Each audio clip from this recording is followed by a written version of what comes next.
One of the questions I often raise is if you're going to trust your daughter with any of the great spiritual leaders throughout history, who would you trust with your daughter most for a day? Nobody.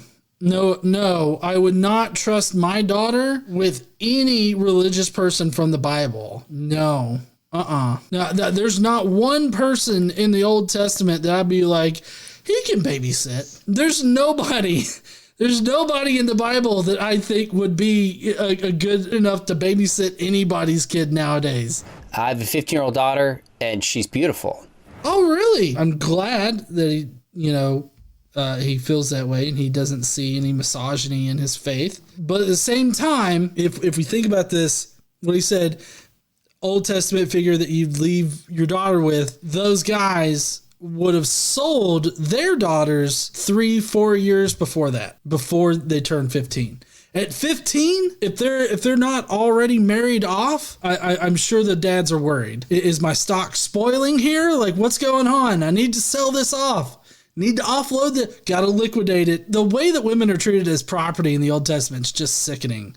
But Sean here wants us to think about these sex slavers, essentially in the Old Testament, and think about, well, which human trafficker would I trust with my daughter? I don't know. That guy that bought Esther up, he seems all right. He's a king. Kings don't do bad things, right? Oh, what about David? He's only got 300 concubines. That's a good role model. I want him to look after my 15-year-old daughter. Mohammed? No. Joseph Smith? No. Charles Taze Russell, who founded Jehovah's Witnesses, at least accused of sexual abuse. Buddha abandoned his family.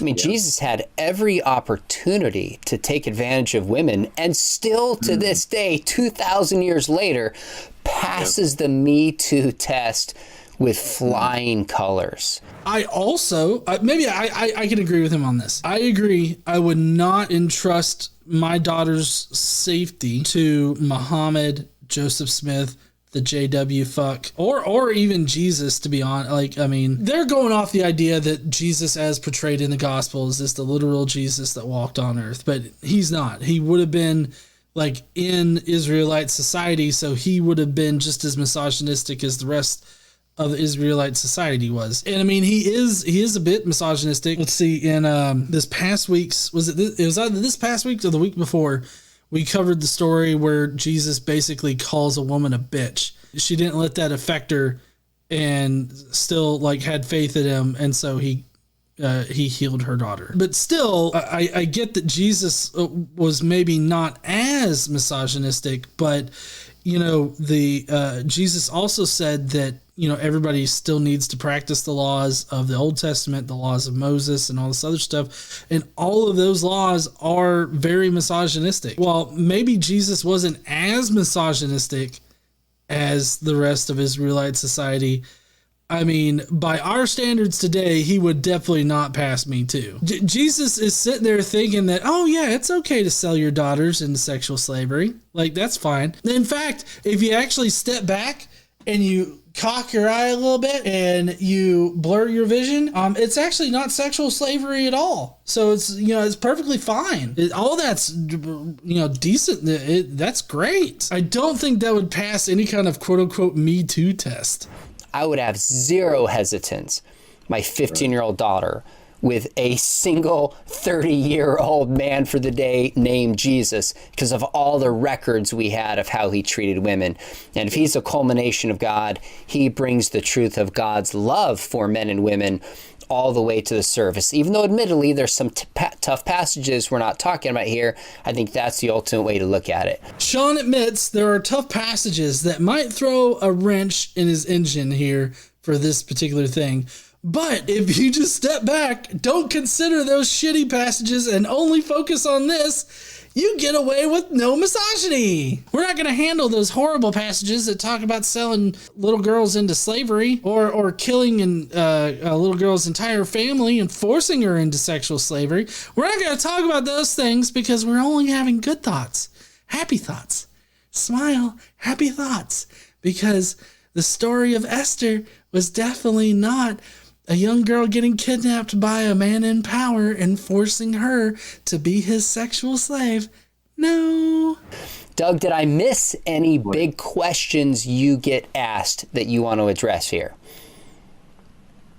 Well, maybe, but I'm tired, so we can finish now. You're tired, okay. Actually, I'm fine, but I think we had a good day's work here. There are lots of issues that come up beyond the 10 that we dealt with, but I think we dealt with 10 of the most significant ones. I mean, maybe another one would be, why do you choose Jesus as opposed to Buddha or Muhammad as your religious leader? And I think we've already covered that in terms of the meaning of his death and resurrection. He said that this was a good day's work. That's what he said. I don't consider this a good day's work. This hour that they spent talking about it, and it's not because I look down on interviews or anything like that. Not at all. It's because of what Sean said right before this last section, and that's there are some problematic things in the Bible, but we're just not going to focus on those, and we're just going to focus on this happy idea that we have. I feel like for it to be labeled like a good hard day's work, they would have actually handled some of these harder to deal with passages. They would have explained to us why viewing sexual slavery to be existing in Israel isn't really a thing. Why is treating women as property to be bought and bartered with? Why is that not human trafficking?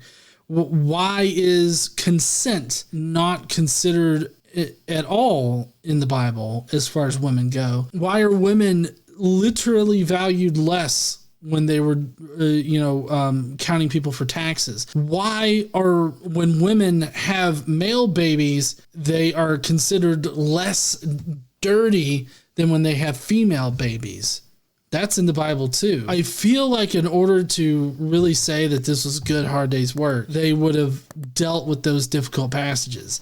But all they did was hand wave them away and be like, yeah, sure, they exist, but, we're just going to think happy thoughts today. That's all we're going to do. Think happy thoughts. See this little happy thought tree over here? That's our secret happy thought tree.